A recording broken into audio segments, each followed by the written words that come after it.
Bismillah.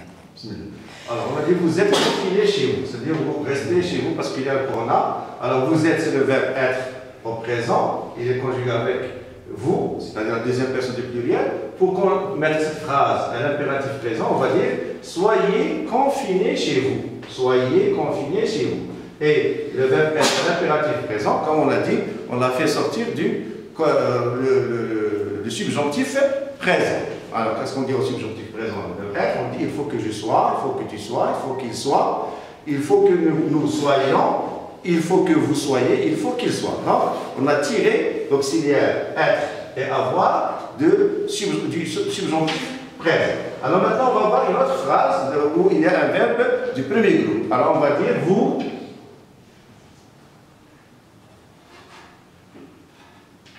Vous lavez souvent les mains. Alors, vous lavez souvent les mains. Vous lavez souvent les mains, c'est-à-dire, on peut voir ici, on peut changer, on va dire, on va utiliser seulement tu pour voir la différence, parce qu'on a utilisé ici nous, ici on a utilisé vous. Là, on va dire tu laves souvent tes mains. Alors, quand on dit tu, qu'est-ce qu'il y a à la fin?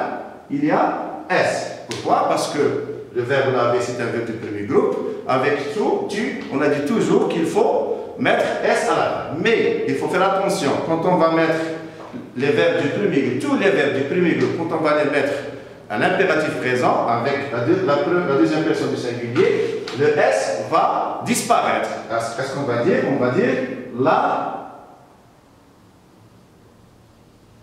lave souvent, il n'y a pas S comme vous voyez, lave souvent tes mains.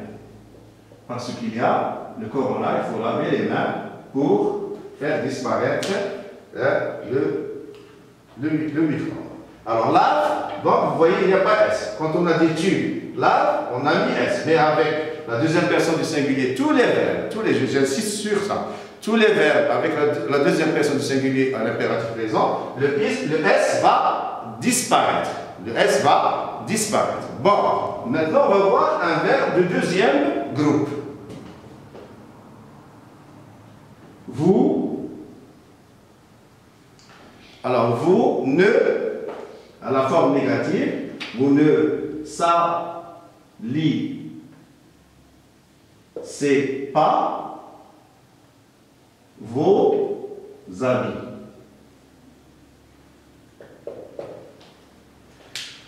Vous ne salissez pas vos habits. Donc ici, on a un verbe du deuxième groupe, c'est le verbe salir. On dit nous salissons. Le verbe salir, c'est un verbe du deuxième groupe. Et tous les verbes du deuxième groupe se conjuguent de la même façon à l'impératif présent. Donc quand on dit vous ne salissez pas vos habits, à l'impératif présent, on va dire, à la forme négative, ne salissez pas vos habits. C'est une interdiction. Vos habits. Parce qu'on a dit à l'impératif présent, on a soit une phrase qui est, quand on donne un ordre, par exemple, on va dire soyez confinés chez vous, c'est un ordre, ou bien c'est une interdiction comme cette phrase-là, vous ne salissez pas vos habits, c'est-à-dire qu'il ne faut pas salir les habits, ne salissez pas vos habits. Bon, ça c'est une révision. Alors maintenant, on va entamer la leçon, c'est-à-dire on va voir les verbes usuels du troisième groupe à l'impératif présent. Alors, pour faire conjuguer les verbes du troisième groupe, ce n'est pas comme les verbes du deuxième groupe et du premier groupe. Pourquoi? Parce que les verbes du deuxième groupe et du premier groupe, ils ne changent pas de forme. Ils vont rester toujours, on va les conjuguer toujours de la même façon. Mais quand on va parler des verbes du troisième groupe, il faut faire attention. Pourquoi? Parce que chaque verbe a une forme de conjugaison. Alors, c'est pour cela, je vous ai choisi quelques verbes à l'impératif présent. Alors, on va voir par exemple le verbe faire.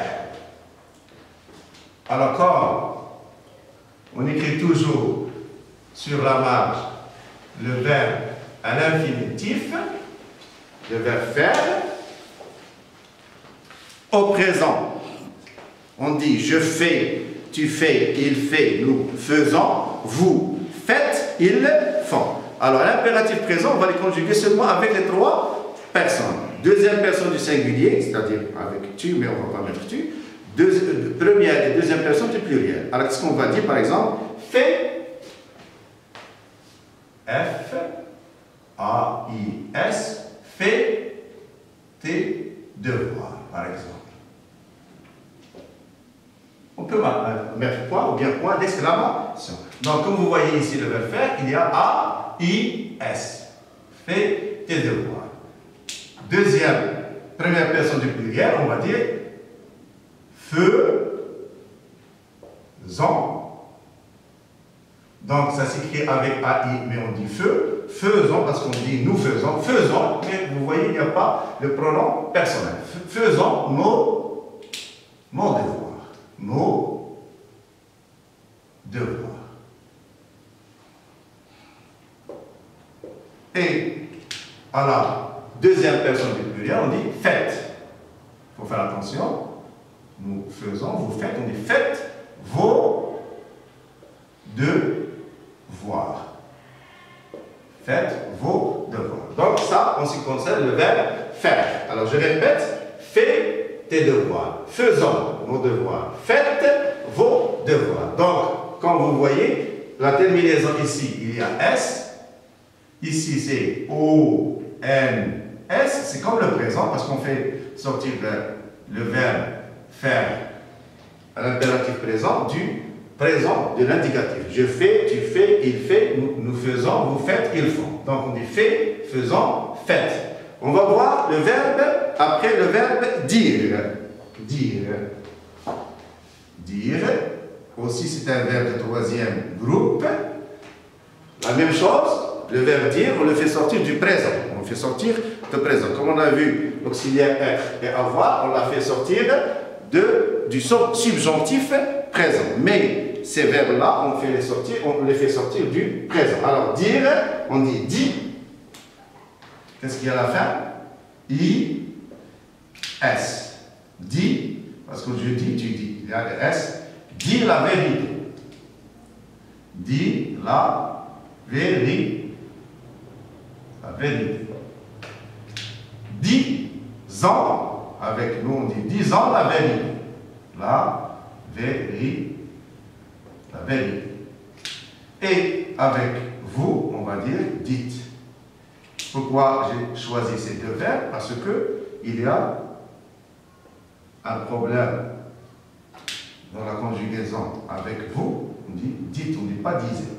Ici, on dit faites, on ne dit pas faisons. On dit faisons, on ne dit pas faisons. On dit faites. Ici, on dit disons, dites. Dites, il faut faire attention à ça, dites la vérité. On peut mettre ce mot point à la fin, c'est juste. Alors, dire la vérité, je répète, disons la vérité, dites la vérité. On va voir un autre verbe du troisième groupe, le verbe, par exemple, savoir. Le verbe savoir. Alors, savoir, c'est un verbe qu'on fait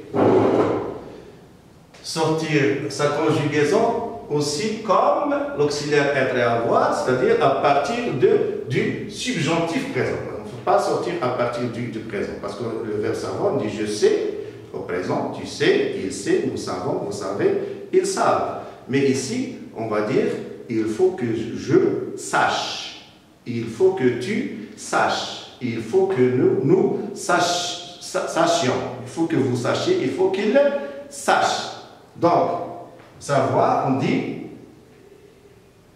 sache,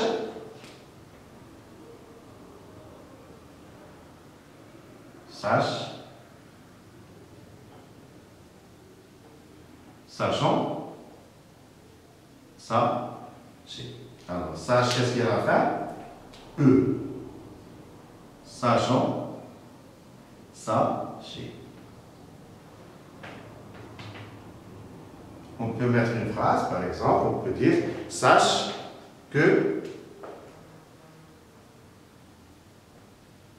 par exemple, « Sache que tu tu es, par exemple, intelligent.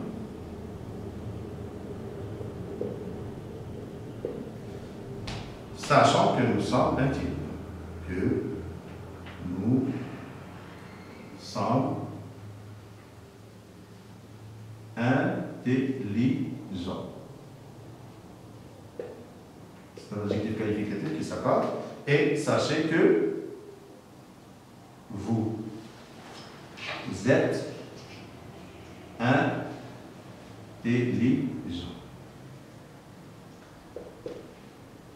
Ici, c'est féminin, on dit intelligente. Hein? Si on parle avec des filles, on dit sachez que vous êtes intelligente, on ajoute ES. Donc, ici, on a vu ces trois verbes du troisième groupe, mais on peut faire beaucoup de verbes du troisième groupe. Pour cela, il faut faire la révision sur les livres où il y a la conjugaison des verbes du troisième groupe. Alors, on a choisi quelques verbes. Je peux vous ajouter, par exemple, le verbe aller, parce que c'est un verbe usuel, et qui est un verbe du troisième groupe. Alors, aller, par exemple. Alors, je vais l'écrire ici. Et il faut faire attention quand on va conjuguer le verbe aller.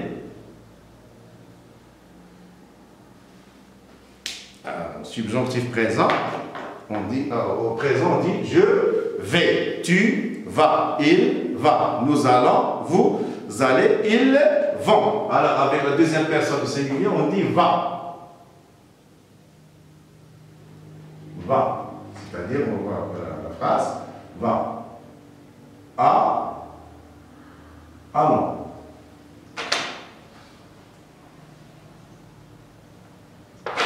Allons.